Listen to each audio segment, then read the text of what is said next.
नमस्कार, आप देख रहे हैं पब्लिक फर्स्ट की पेशकश हेल्थ फर्स्ट। दुनिया भर में हर साल 6 से 12 मार्च तक वर्ल्ड ग्लूकोमा वीक मनाया जाता है। स्वास्थ्य मंत्रालय के आंकड़ों के मुताबिक देश में करीब 1 करोड़ लोग इस बीमारी से पीड़ित हैं। ग्लूकोमा को आम भाषा में काला मोतिया कहा जाता है। ये आंखों की एक गंभीर समस्या है जिससे लोग अंधेपन का शिकार तक हो सकते हैं। ग्लूकोमा के लक्षण धीरे धीरे शरीर में दिखने लगते हैं। ये बीमारी अधिकतर बुजुर्ग लोगों को होती है। कई बार ये बीमारी जेनेटिक कारणों से भी हो सकती है, यानी परिवार में किसी को ये समस्या है तो आपको भी ये बीमारी हो सकती है। भोपाल की जानी मानी नेत्र रोग विशेषज्ञ डॉक्टर अर्पिता के मुताबिक इस बीमारी के मामले लगातार बढ़ रहे हैं। ऐसे में जरूरी है कि लोग इसके लक्षणों पर ध्यान देकर समय पर इलाज कराएं। साथ ही 45 साल की उम्र के बाद नियमित रूप से आंखों की जांच कराने से इस बीमारी से बचाव किया जा सकता है। कि ऐसा क्या है इस बीमारी में इसको काला पानी नाम दिया गया है। आज मैं आप लोगों से ग्लूकोमा या काले पानी की बात करूंगी। ग्लूकोमा या काला पानी, आपने इसका नाम तो डेफिनेटली सुना होगा। इसका ट्रीटमेंट मुख्यतः ड्रॉप्स के द्वारा होता है। ये जो ड्रॉप्स होती हैं ये आँख का प्रेशर को कम करती हैं। अगर प्रेशर कम करने में सक्षम नहीं होती तो फिर ऑपरेशन के लिए सोचते हैं। तो काला पानी क्यों कहते हैं, आप सोच रहे होंगे कि ऐसा क्या है इस बीमारी में इसको काला पानी नाम दिया गया है।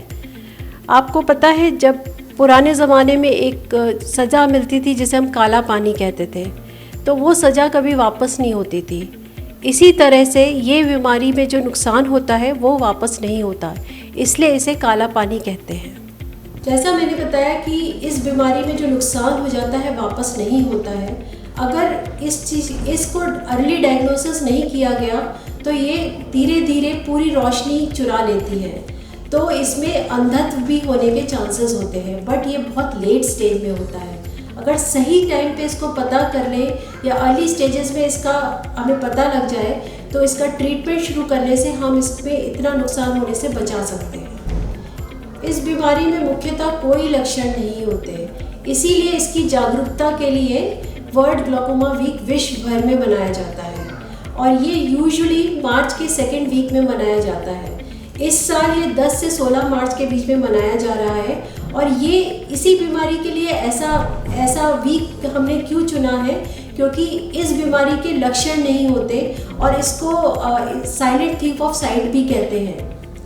इस बीमारी में एज सच अगर हमको सर्जिकल ऑप्शन में नहीं जाते हैं तो 80% में मेडिकल ट्रीटमेंट ही होता है। तो मेडिकल ट्रीटमेंट में सिर्फ आई ड्रॉप्स होती हैं जो कि बहुत महंगी नहीं होती।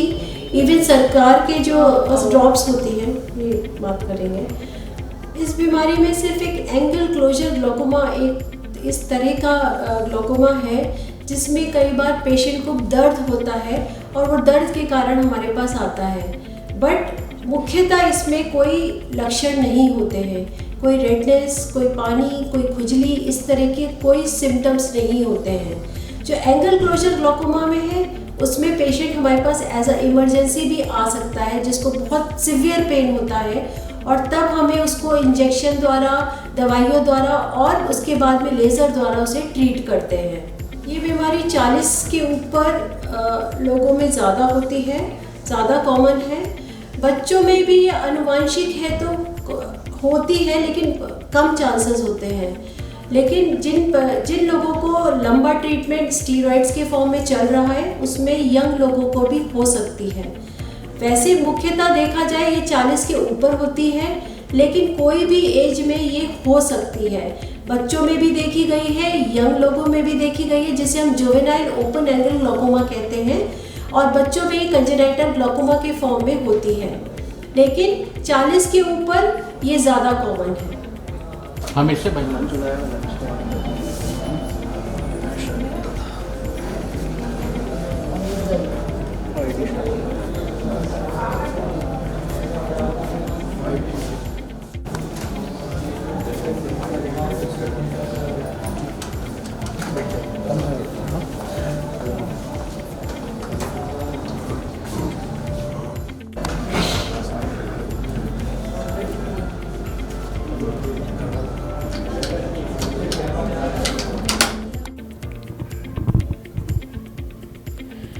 90% कम्युनिटी में जो ये बीमारी है ये अनडायग्नोस्ड है, लोगों को पता ही नहीं है कि उनको ये बीमारी है, क्योंकि ये बीच की दृष्टि को सबसे आखिरी में नुकसान पहुंचाती है।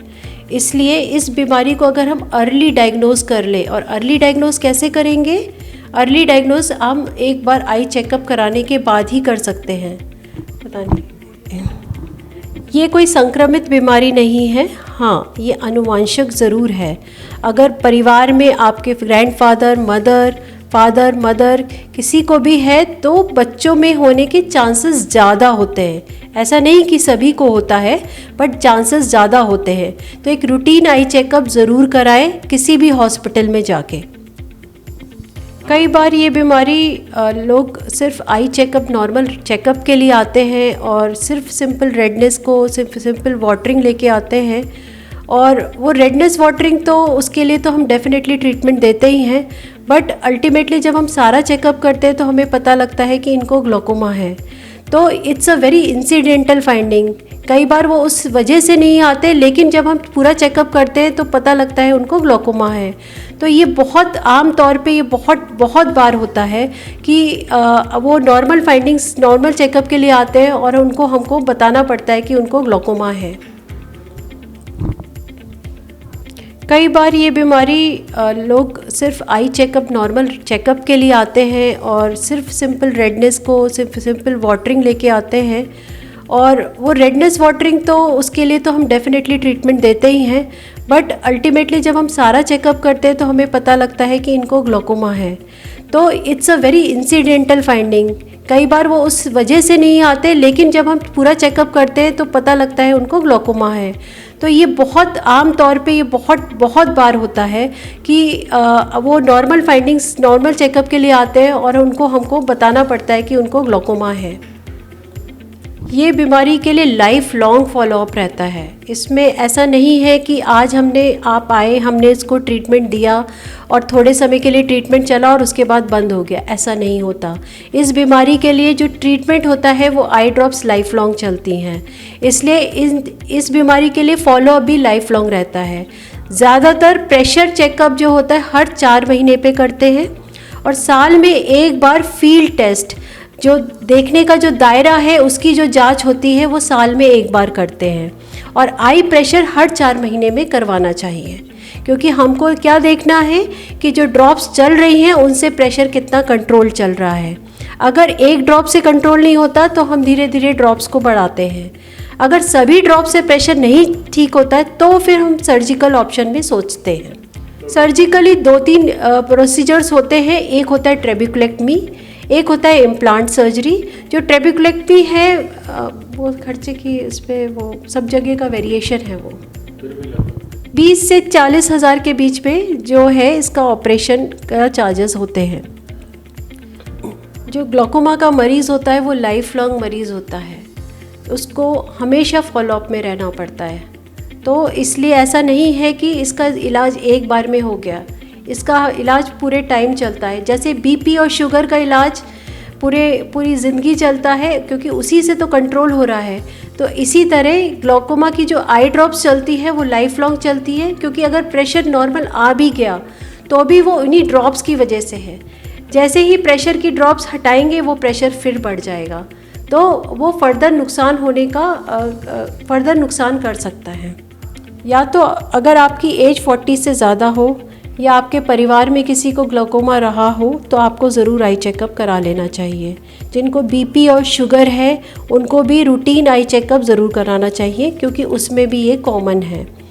और जिनको बहुत ज़्यादा नंबर है, चाहे वो माइनस में है चाहे वो प्लस में है, उनको भी एक बार ग्लोकोमा के लिए ज़रूर इन्वेस्टिगेट कराना चाहिए। मोतियाबिंद और काचियाबिंद ये 2 बिल्कुल अलग बीमारी हैं। मोतियाबिंद जो है वो लेंस की बीमारी है, काचियाबिंद ये नस की बीमारी है। तो मोतियाबिंद की बीमारी में जो लेंस इन्वॉल्व होता है उसको हम कैटरेक्ट सर्जरी द्वारा निकाल के एक नया लेंस डाल के फिर से रोशनी को वापस पा सकते हैं। लेकिन काचियाबिंद में जो नस है उसमें जो नुकसान होता है वो परमानेंट होता है, वो वापस नहीं हो सकता। तो इसलिए अगर हम देखें तो काचियाबिंद कहीं ज़्यादा खतरनाक बीमारी है, जो कि नस की बीमारी है। और इस इसकी सबसे इम्पॉर्टेंट बात कि अगर हम ये डायग्नोज कर लें तो हम इस पूरे नुकसान से बच सकते हैं और बहुत टाइमली बच सकते हैं। और एक इम्पॉर्टेंट बात जो मैं आपको बताना चाहूँगी कि ये बहुत ही स्लो प्रोग्रेसिव बीमारी है। ऐसा नहीं कि आज आपको पता लगा कि आपको ग्लोकोमा का अर्ली चेंजेस है तो ये एकदम से आपको ब्लाइंडनेस कर देगी, नहीं। अगर ये आपको हुई है या आपको पता लगा आपको स्टार्ट हो गई है और आप प्रॉपरली ड्रॉप्स डाल रहे हैं, ग्लोकोमा का फॉलोअप कर रहे हैं, डॉक्टर के कहने पे आप प्रॉपरली उन्हें दिखा रहे हैं, तो ये आपको आगे और परेशान नहीं करेगी। लेकिन इसका जो फॉलोअप है और इसके जो ड्रॉप्स है ये बहुत ज़रूरी है इनको फॉलो करना। देखिए, आमतौर पर जो बीमारियां, अगर हम ग्लोकोमा से हट के बात करें तो बहुत सारी आँख की बीमारियां हैं जो कि जैसे एलर्जी होती है। एलर्जी से बचने के लिए हमको जिस चीज़ से एलर्जी है उसको अपने से दूर रखना होता है, प्लस ड्रॉप्स की हेल्प से, डॉक्टर की हेल्प से हमको अपने आप को ठीक रखना होता है। एक तो ये हो गया। दूसरा हुआ जो चश्मे का नंबर होता है, तो चश्मे के नंबर पे अगर हमको पता है कि वो बचपन से ही हमारे टीचर्स हमें जागरूक करके रखते हैं, पेरेंट्स बताते हैं। अगर हमें दूर से ब्लैक बोर्ड से कम दिख रहा है तो बच्चों को जो टीचर्स हैं वो इन्फॉर्म करती हैं और उनके पेरेंट्स आके हमको चेक कराते हैं। तो दूसरा, ये जो रिफ्रैक्टिव एरर्स होता है ये भी बहुत कॉमन होता है। और इसका ठीक है, अगर आपने टाइम से चश्मा लगाना शुरू कर दिया तो बहुत अच्छा है, लेकिन अगर आपने टाइम से नहीं लगाना शुरू किया और सपोज़ आपके पेरेंट्स या टीचर्स से अवेयर नहीं हुए तो आपको लेज़ी आई या एम्ब्लायोपिया जिसे हम कहते हैं, जिसमें आँख सुस्त हो जाती है, वो हो सकता है। और इस केस में भी क्या होता है कि बाद की एज में आपको जिस आँख में एरर है उस आँख में रोशनी कम ही रहती है। फिर चाहे कुछ भी कर ले, चाहे दुनिया के किसी हिस्से में चले जाए, बट इसका इलाज पॉसिबल नहीं है। तो जो लेज़ी आई उसको हम बिल्कुल अच्छे से अवॉइड कर सकते हैं अगर हम बचपन से ही टाइमली हमारा चेकअप हुआ हो। तो अब आपको श्योर करना है कि आपके घर में बच्चे हैं तो इनका एक बार रूटीन आई चेकअप ज़रूर कराएं। अगर आँख बिल्कुल स्वस्थ है, अगर आप फर्स्ट टाइम गए और आपको बोला कि आपकी आँख बिल्कुल नॉर्मल है तो साल में एक बार चेकअप तो फिर भी कराना चाहिए। अगर आपको कुछ डायग्नोज हुआ है, जैसे कोई रिफ्रैक्टिव एरर, दूर का या नज़दीक का चश्मे का नंबर डायग्नोज हुआ है, तो 6 मंथली एक चेकअप, स्पेशली बच्चों में I would say 3 to 4 monthly checkup कराना चाहिए। अगर आपकी एक एज 15-16 के बाद है तो 6 मंथली चेकअप, अगर चश्मे का नंबर है 6 मंथली चेकअप ज़रूर कराएं। जो बड़े लोग हैं, जो 30-40 के आसपास के लोग हैं, अगर उनको पहले से कोई बीमारी या डायबिटीज़ है तो उनको भी साल में एक बार ज़रूर चेकअप कराएं। अगर चेकअप कराया है उसमें डायबिटीज़ या हाइपरटेंशन की वजह से आँख इन्वॉल्व हुई है तो हो सकता है ज़्यादा इन्वॉल्वमेंट है तो डॉक्टर आपको 3 मंथली भी बुला रहे हों, और अगर कम इन्वॉल्वमेंट है तो वो साल में एक चेकअप कराएंगे। खान पान की चीज़ों में अगर आप हरी सब्जियां, दूध, अंडा ये सब खा रहे हैं तो it is rich in vitamin A, तो ये सब चीज़ें आपकी आँख को स्वस्थ रखेंगी। लेकिन एक जो बहुत कॉमनली जो सोच होती है कि जो चश्मे का नंबर है खान पान की चीज़ों से चला जाएगा, ऐसा नहीं होता। आपको अपनी आँखों को स्वस्थ रखने के लिए ये चीज़ें ज़रूर खानी चाहिए, लेकिन जो चश्मे का नंबर जो आपको बताया गया है वो ज़रूर आप लगाएं। ये नहीं सोचें कि जो अच्छी चीज़ें हैं, जो रिच विटामिन ए सोर्सेस हैं, उनको खाने से आपका चश्मा हट जाएगा, ऐसा बिल्कुल नहीं होता है। जो बच्चों में चश्मा लगता है, बहुत कॉमन कारण एक ये है कि अगर आपके माँ बाप में या आपके परिवार में किसी को चश्मा है, स्पेशली पेरेंट्स को, तो बच्चों में नंबर आने का चांसेस ज़्यादा होता है। बट ऐसा नहीं है कि पेरेंट्स को नंबर है तभी नंबर होगा। स्पोरेडिक मतलब वैसे भी हो सकता है, चश्मे का नंबर हो सकता है। खाने पीने की चीज़ों से नंबर पे असर इतना नहीं पड़ता है। हाँ, लेकिन आउटडोर एक्टिविटीज़ बच्चों को ज़रूर करनी चाहिए। बाहर जाके खेलना कूदना, बजाय टीवी आईपैड में लगे होने के बजाय बाहर जाके खेलेंगे तो उनकी आंखें ज़्यादा स्वस्थ रहेंगी। बाकी मैं यूजुअली अपने पेशेंट्स को बोलती हूँ कि अगर कभी स्क्रीन यूज़ करना भी है तो इट्स बेटर आप टीवी देखें, क्योंकि टीवी देखने में बच्चा दूर बैठता है, वो छोड़ दीजिए। तो इसकी जागरूकता, ग्लूकोमा की जागरूकता के लिए विश्व भर में वर्ल्ड ग्लूकोमा वीक मार्च के 2nd वीक में हर साल मनाया जाता है। इसकी जागरूकता इसलिए ज़रूरी है क्योंकि ये बीमारी बहुत ही साइलेंट है। इसे साइलेंट थीफ ऑफ साइट कहते हैं। ये धीरे धीरे चुपके चुपके आपकी रोशनी को चुरा लेती है, इसलिए इसकी जागरूकता बहुत ज़रूरी है। जिनके परिवार में ये ग्लूकोमा है वो अवेयर रहते हैं और उनका फ़र्ज़ बनता है कि वो खुद भी जागरूक रहें, औरों को भी जागरूक करें, ताकि ये बीमारी बढ़ने से हम रोक पाएँ। तो आज के लिए बस इतना ही। बाकी की और ऐसी ही रोग संबंधित जानकारी के लिए जुड़े रहिए हमारे साथ हेल्थ फर्स्ट पर। धन्यवाद।